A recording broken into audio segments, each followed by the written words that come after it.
The camera lights flashed to life. The polished set of the morning political roundtable show gleamed under the studio's controlled glow. The tension was already thick.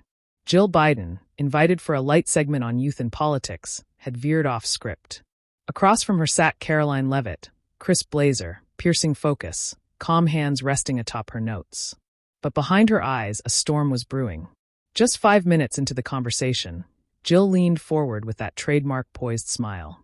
Her voice, calm but unmistakably laced with condescension, sliced through the usual politeness of daytime cable. "You know, Caroline," she began, "you remind me of a cheerleader. Not for ideas, but for Donald Trump." The room went dead silent. A low murmur spread across the production crew. One of the producers leaned in toward the audio tech, whispering, "Did she really just say that?" Caroline blinked once. Twice. A quick breath. On live television, with millions watching, including her critics, allies, and the very base she had fiercely defended, she had a split second to respond. Would she smile and let it slide? Or would she take the shot? Instead, she leaned in too. "Is it easier for you to dismiss women with conviction than actually address our points, Jill?" The host shifted uncomfortably. Jill blinked, surprised. Caroline wasn't flinching. Not even close. It wasn't just the words. It was the way Caroline said them, slow, sharp, and surgically placed. She didn't raise her voice. She didn't laugh it off. She hit back with poise that demanded attention. And here's a question for you watching at home. Was Jill's cheerleader comment a genuine critique, or a calculated insult meant to undermine a rising political voice? The tension was building. The internet hadn't even caught up yet. But it would. And when it did, it was going to explode. Hayes ran prompt 2. Alam edibilarum. Damid limi. Perfect. Here's prompt 2 of the 10-part fictional story. Jill Biden called her Trump's cheerleader. Caroline Leavitt snapped back, live. The segment producer's headset crackled as urgent voices erupted in the control room. "Cut to commercial," someone asked nervously. "No," the executive producer said sharply. "Let it roll. This is TV gold." Caroline kept her posture. Her eyes didn't shift. While Jill Biden tried to reclaim the moment with a smirk, Caroline pressed forward. "We've heard it all before. When strong conservative women speak, we're called cheerleaders. But when we agree with the administration, we're branded as puppets. Isn't that the real double standard?" Jill tried to laugh it off, brushing a strand of hair behind her ear. "It's not about being conservative," she insisted. "It's about parroting rhetoric without reflection." Caroline's tone didn't waver. "And it's not about being liberal, right? It's about dismissing the voices you don't want to hear." A few gasps echoed off camera. The chat on the livestream platform began to flood. Viewers typed furiously, some in awe, others outraged. Twitter was already spinning up clips from the exchange.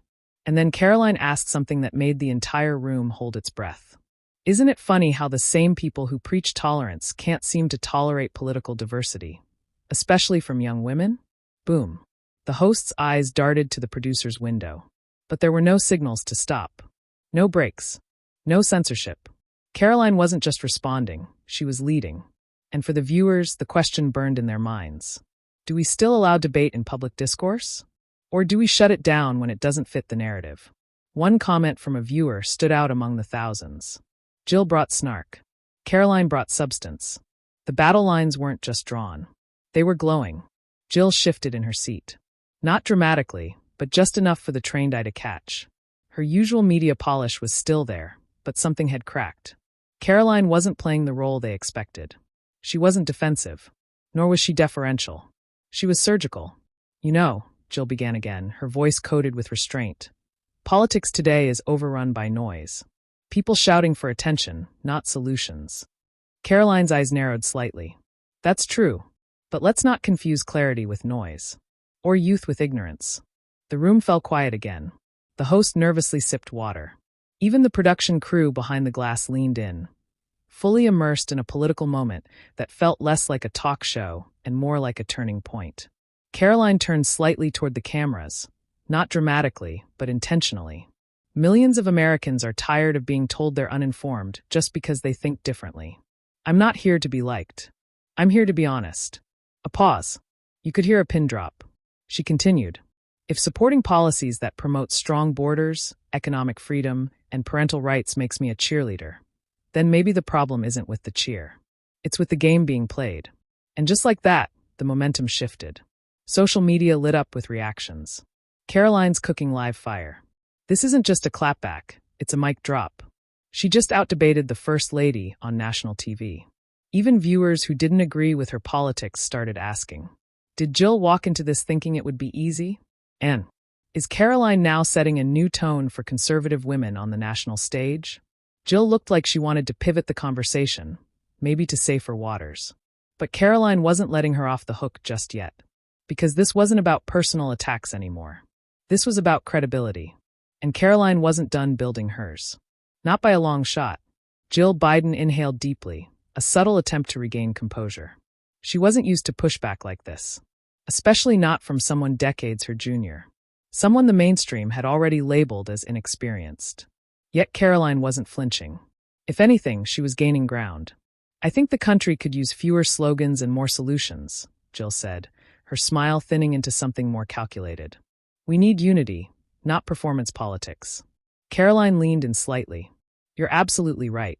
But unity doesn't mean uniformity, Dr. Biden. It doesn't mean silencing people who believe the administration has failed them. And it certainly doesn't mean dismissing dissent as performance. That line hung heavy in the air. Jill blinked. Caroline continued, this time looking directly into the camera. Americans are struggling right now. Groceries are unaffordable. Rent is through the roof. Crime is up in our cities. And if you point that out, you're branded as extreme. That's not unity. That's gaslighting. You could feel the tide shift in the room. A producer whispered something frantically into the host's earpiece crackled, but he held up a hand. He didn't want to interrupt what was clearly becoming television gold. Caroline pivoted back to Jill.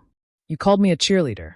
But what does that make you when you publicly defend every policy, no matter how damaging, just because it came from your party? The jab was bold and direct. Is loyalty only dangerous when it's not to your side? Viewers flooded the live stream comments. She's not just holding her ground, she's flipping the script. This is the political equivalent of a standing ovation. Jill's smile is starting to crack. And here's where the real question started brewing. Is it still disrespect when someone younger holds you accountable with facts instead of flattery? Caroline had tapped into something deeper. A generational tension.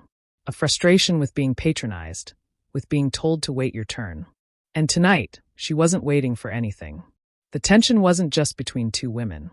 It was between two eras. Jill Biden represented the establishment, calm and polished, shaped by years in the political inner circle. Caroline was the insurgent voice, sharp, unfiltered, and unafraid to say what millions were thinking, but didn't dare to say out loud. Caroline straightened in her chair, pausing deliberately before speaking again. You know, Dr. Biden, I find it ironic that I'm being accused of blind loyalty while you've stood beside a man who's made more gaffes than decisions lately. That landed like a grenade. Jill's smile faltered. A brief involuntary flicker of surprise gave away what the polished veneer couldn't hide. Caroline leaned in just a touch more. The American people aren't stupid. They see the speeches. They hear the confusion. They feel the economic squeeze. But when they raise concern, they're told it's all part of a recovery they don't feel. That sounds more like narrative control than leadership. The audience was holding its collective breath. At what point, Caroline asked, does defending the administration stop being patriotic and start becoming political theater? That question didn't just echo in the studio. It made its way to trending topics within minutes. The segment was already being clipped and posted with captions like Karoline Leavitt just dismantled the First Lady on live TV. She's not pulling punches and she's not wrong. This is the moment Jill realized she was in over her head. Jill, ever composed, responded with poise. Young people like you bring energy. But energy without experience is dangerous. We've seen where extremism leads. Caroline countered swiftly. Respectfully, Dr. Biden, experience without accountability is what got us into this mess. The host, visibly tense and now sweating beneath the stage lights, tried to steer the conversation, but the audience wanted more. This wasn't just a debate. It was a reckoning. Are younger voices just disruptive, or are they disrupting for a reason? The moment felt like more than just a viral clip. It was a cultural shift, captured in real time. The camera zoomed in ever so slightly as Jill Biden adjusted her blazer, clearly recalibrating.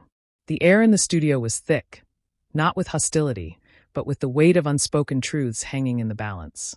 Caroline's expression didn't waver. She wasn't playing to the crowd. She was speaking to them. Every word was carefully chosen, but not rehearsed. She wasn't there to win approval. She was there to remind people of the disconnect that had grown between Washington and real Americans. "You called me a cheerleader," Caroline said with a slight smirk. "Let me be clear. I'd rather cheer for a leader who puts America first than smile silently while families can't afford groceries." There were audible murmurs across the audience. Jill tried to shift the conversation toward unity. "This country is too divided. We need healing, not more noise." Caroline nodded, but her reply was pointed. Healing starts with honesty. And that means acknowledging that this administration has failed working families. You can't fix what you won't admit is broken. How long can a nation pretend everything is fine before the cracks become too loud to ignore? On social media, the debate was already catching fire. Supporters and critics alike were splicing the footage, captioning Caroline's zingers like battle cries. Memes were emerging in real time. One showed Jill saying cheerleader with Caroline's face beneath, captioned captain of the Truth Squad. The moderator cleared their throat, trying to cool things down. "Let's move on to policy." But Caroline cut in, voice calm, yet cutting.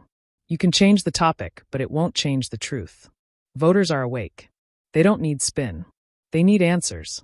Jill's response was a carefully composed line about civility and tone. But her eyes, they betrayed something different. Not fear, respect. The realization that Caroline wasn't just another conservative commentator. She was a force. Is this the moment when the establishment realizes it can't silence the next generation? Backstage, producers were already whispering. This wasn't going to be just another debate. It was going to be remembered. As the studio lights dimmed slightly for a segment break, Caroline sat in silence, her eyes locked on the cue cards, but her mind was racing. Jill Biden's comment still echoed through her head. Trump's little cheerleader can't handle grown-up policy. It wasn't just dismissive. It was strategic, designed to belittle and provoke. And Caroline wasn't about to let that stand. When the cameras flickered back on, she turned directly to Jill, her expression calm, but eyes sharpened with fire. "You know what's interesting, Jill?" she began slowly. "While you were throwing backhanded insults from a podium, I was out listening to families crushed under the weight of policies you support." The studio grew still. Even the crew seemed to lean in. Jill gave a smirk. "Policies that are rebuilding America." Caroline countered instantly. "Rebuilding for who? Your donors, your husband's inner circle, or the millions struggling to pay rent while the Fed manipulates interest rates? And you call that progress?" A beat of silence. Caroline turned slightly toward the camera. "Viewers, I want to ask you, when was the last time someone in power actually listened to you instead of lecturing you?" The chat section lit up. Comments flew. "She's right. That hit home. Finally, someone saying it." Jill seemed rattled. She leaned into the mic, her voice lower now, more defensive. "This isn't about anecdotes, Caroline. It's about facts." Caroline nodded. "Then let's talk facts. You stood by while working-class families saw their real wages shrink, all while Washington elites hosted champagne toasts to the recovery you brag about. And then came the real blow. If being Trump's cheerleader means fighting for Americans who've been mocked, ignored, and priced out of their own country, then hand me the pom-poms, Jill." The audience gasped. Even the moderator froze for a beat, then nervously transitioned to commercial. Behind the scenes, one producer whispered, "We've got a viral moment." And they did. The moment Caroline delivered that last line, "Hand me the pom-poms, Jill," social media erupted. Within minutes, the clip was trending on X, Instagram Reels, and YouTube Shorts under hashtags like #PompPolitics and #CarolineStrikesBack. But inside the studio, the mood shifted. Jill Biden, visibly flustered, tried to recover. She chuckled awkwardly. "You're good with words, Caroline. But politics isn't performance art." Caroline leaned in just slightly. "Tell that to your press team, or the Vogue covers, or the coordinated influencer campaigns pushing White House narratives." For a moment, Jill went silent, clearly not expecting the hit to come from that angle. "Is this the kind of leadership you believe America needs?" Caroline turned to the audience again. "Someone who mocks her opponents instead of debating them, who uses media gloss instead of real answers." The chat flooded again. "This is brutal. Caroline is eating her alive." Not even a fan of Caroline, but she's right. Jill walked into that one. Behind the scenes, the network's editorial team debated what to cut in post. Some thought Jill needed protection. Others argued the moment was too electric to censor. Ratings were spiking. Ad slots were already being renegotiated in real time. Suddenly, Jill's expression shifted. She wasn't just annoyed, she was angry. You think shouting slogans makes you brave? My generation rebuilt this country. Caroline didn't blink. And mine is watching you burn it down. The moderator cleared his throat. Okay, ladies, let's dial it back. But Caroline wasn't done. With all due respect, I won't dial it back when Americans are watching their savings vanish, their rents skyrocket, and their kids get indoctrinated instead of educated, and your administration tells them it's all part of the plan. Question for the audience. Have you ever felt gaslit by those in power telling you everything is fine while your daily reality says otherwise? Another wave of comments surged. Viewers weren't just watching. They were choosing sides. The studio was now a battlefield cloaked in smiles. Jill Biden straightened her posture, her voice colder. You speak like outrage is a policy plan, Caroline. But anger doesn't fix economies. Facts do. Caroline tilted her head. Perfect. Then let's deal in facts. She pulled out a small folder from her lap, clearly prepared. Let's start with inflation. Under your administration, grocery prices rose over 20%. The average family can barely afford eggs. Is that a fact or performance art? Jill opened her mouth, but Caroline wasn't done. Or perhaps we can talk student loans, which your team pretended to cancel twice only for the courts to block them because your strategy was more about optics than legality. Jill uncharacteristically interrupted. You don't understand governance. You don't know the pressures. Caroline shot back. Oh, I understand them. I just don't exploit them for applause. There was a moment of icy silence. The moderator shifted uncomfortably.